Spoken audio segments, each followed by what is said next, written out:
Hello, I'm the Media Wiz, because One Art Form wasn't enough. Now, I was going to do a full review of this movie, but I decided not to, so I was just going to compact my overall thoughts into another movie vlog for you guys, so here we go.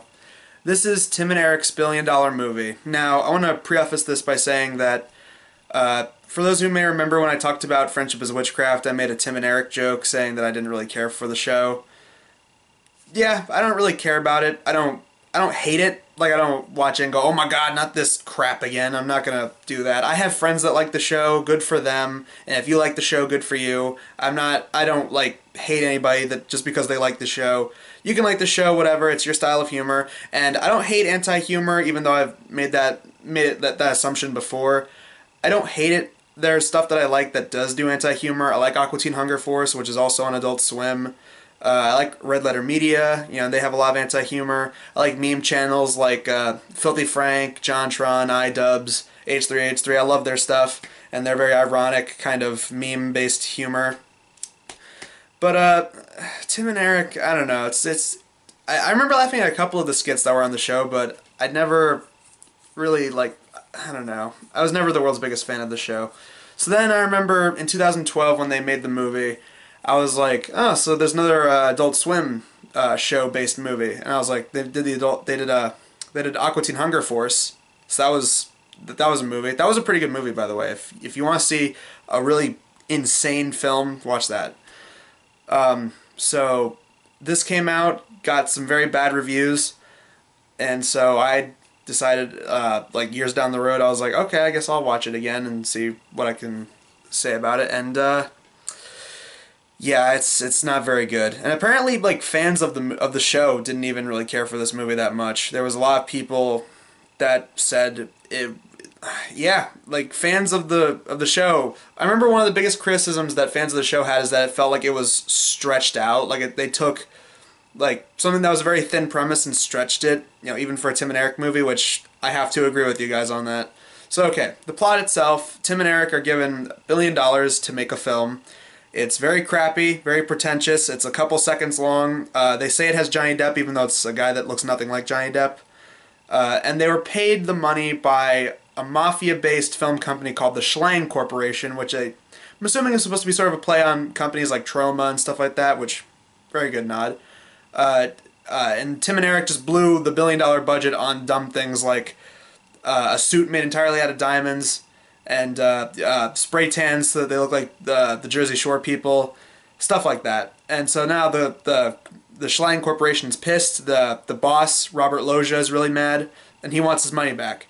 So Tim and Eric decide how we're going to make the money. So they see a commercial for a really old commercial on a TV while in a hotel, and it's promoting a mall that needs new management. So they get all dressed up, and this is actually one of the funnier scenes in the movie. They have a montage where they get dressed, and they do the littlest things in the movie kind of made me smile. Where they get dressed up, and there's a guy just like, and they do like this like spin around. They're like, that was kind of funny, and they're running through the desert with like their hands like this. I don't know what that was. That made me chuckle. So they go to the mall, and it's an apocalypse. There's like wolves running around the mall. There's homeless people. A lot of the stores are abandoned. And the manager of the mall is played by Will Ferrell. And I don't know if I've ever knocked on Will Ferrell because I haven't really talked about any of his movies in my videos. We all know that Will Ferrell is very hit or miss. He can be very funny when he wants to be, but he's also in some really terrible movies. I gotta say, this is not a very good movie, and yet this is probably one of his best performances. He was actually really funny as this guy who wanted to get the weight of this terrible mall off of his shoulders. That was pretty good. He also has I don't know if son or if this is just a guy that he knows. You've got John C. Reilly, of course, because John C. Reilly was huge in Tim and Eric. That was one of the skits that I actually liked from Tim and Eric, was John C. Reilly's Steve Brule. I mean, come on, who does not love Steve Brule? So in this movie he plays Taquito, who is, they don't specify if he's supposed to be a kid or if he's just a man-child. He's John C. Reilly dressed in like little kid clothing.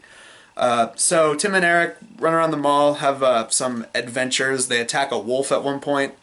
Eric falls in love with this really old woman who's like 80 years old, and it starts to go into sexual places like you'd expect in a rated R Adult Swim film. Tim Tim takes away the kid of a person that works there, and he demotes the guy to a janitor. And all throughout the movie, he wants to get his kid back, and that was kind of just dumb. I know it's like to fill the movie's plot, but I mean, it didn't really do anything. It wasn't that funny. Meanwhile, the Schlein Corporation finds out where they are. They decide to hunt them down. They're going to kill them because they want their money. I don't know. Like, this movie, yeah, this movie operates on... It operates on ironic humor, which the show does. And, I mean, oh, here's another example of something that we've talked about before that had that kind of thing. Tom Green. We've talked about Tom Green before. And, yeah, even though I don't think Tom Green's that funny, I still think the Bum Bum song, as stupid as it was, I think had charm, and I see why people liked it. Some people found it funny. Same thing with this. I can see why people would find it funny. I just personally don't. And there's even fans of the original show that don't really find it that funny. And, okay, like, I mean, there's one scene, like, Tim ends up going out with Eric's 80-year-old girlfriend, and they have sex, and Tim gets plowed from behind with a strap on, and that was just kind of, it's supposed to be funny because it's so weird. It's like this old lady with a strap on. I guess that was the joke. Meanwhile, Eric is in a bathtub with a bunch of orphans crapping all over him. That was stupid. Let me tell you about the dumbest joke in the movie, because this is why I really wanted to make a video about this. There's a part in the movie where it's the next day after those events, and Tim and Eric come back face to face with each other. They're arguing with each other, and there's some joke that's said. I don't remember what the line exactly was, but they actually are fighting, and then they look directly at the camera and go, "Do you get it? Do you get what we just did? Do you get the comedic genius of what just happened? Do you get the joke?" And that was at the point where I stopped the movie entirely. I was like, I'm done. I like stared at the wall for like a solid 5 minutes. It was just like, did they really just do that? Like, they seriously thought that was funny. Like, that was... There's nothing funny about that. Like, even in anti-humor, like ironic sense, it's not a joke. It's not funny to just turn to the camera for like, I don't know, like 2.5 minutes, if that, and just look at the audience and go, get it? Like, just, do you get it? We're so clever. We're so funny. Do you get it? We're so smart and clever. Boom, blow your minds. We just explained the joke. Haha. It's just, no. Like, there's ways you can make a joke like that kind of work, but for the most part, even with anti-humor, explaining the joke, there is no joke. And technically, yes, anti-humor means that there is no joke. But that's exactly why I don't like Friendship is Witchcraft, and why, I'm not the world's biggest fan of anti-humor. If there's no joke, and you have to explain the fact that there is no joke, and that is the joke, that's not a joke. It's by definition, that's not a joke. Presenting not a joke as a joke is not a joke. That was so dumb. That was dumb. And again, there's stuff in the movie that kind of made me chuckle. But, and going back to the whole dragged out, like, this movie's premise is so paper thin. Like, just have it be that they're on the run from the mafia, and have them go off on, like, kind of like a Pee Wee Herman, Pee Wee's Big Adventure kind of road trip adventure, and have them come across a bunch of different weird people. But then they came up with this mall thing. It's like, oh my God. Okay, I will say this. There was a funny part with the mall. There was a part where, when they get the mall cleaned up, they sell their differences, they decide, we're going to start the mall up, we're going to get the money, and we're going to give it to the mafia. They have a commercial, and the commercial I think they put in the trailer, or if it's not in the trailer, you can easily find it on YouTube. Like, just look up, Tim and Eric mall commercial. And this was funny. There's a bunch of different stuff, like they do like intentional bad edits where like they cut each other off. That's funny. That's a really good example of like anti-humor where like, the editing cuts somebody off. Like, it's so intentionally bad. That's how you do that kind of thing right.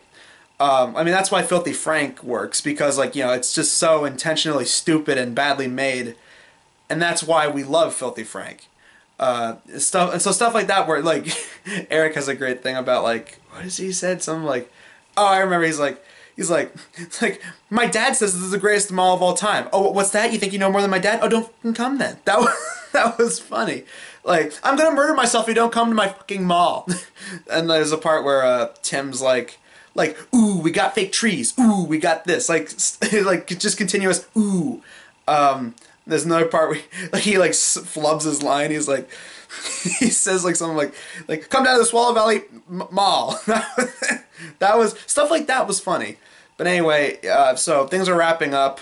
The Mafia come in. They shoot all the other minor characters down. They're about to execute Tim and Eric. Fades to black. Turns out that was the whole movie. And we're basically in the same situation as earlier, where, you know, the beginning of the movie happened, faded to black, and then Tim and Eric look at the producers and go, well, what'd you think? But instead of the Schlein Corporation, it's Steven Spielberg. And Spielberg's like, pretty good. How they got Steven Spielberg? I mean, then again, Tim and Eric and, you know, their Funny or Die crew, they're able to get a lot of people. I mean, Zach Galifianakis, who's another reoccurring guy on their show, he showed up a couple times. Well, not a couple times. He shows up as a Native American, whatever that was. Jeff Goldblum shows up as like a monologue at the beginning. You know, obviously John C. Reilly, Will Ferrell, like earlier. Yeah. In conclusion, if you like this movie, good for you, man. I really can't fault you guys. I mean, you guys can like it. I've seen people, you know, you're not dumb. You guys can like exactly whatever you want. And there's people out there who are fans of the show and they thought it sucked. I'm in the middle. I don't hate the show. I don't love it. I'm just like, whatever. I don't really care for it. And yeah, in conclusion, I just had like a whatever reaction. I just didn't really like it. I didn't think it was that funny. So yeah, there you go. That's my thoughts on Tim and Eric's $1 billion movie. And really nothing to say. Other than there were a couple funny parts, but those funny parts you can look up on YouTube. Do not watch the full movie for it. So yeah, thank you for this vlog, and see you guys next time. Bye.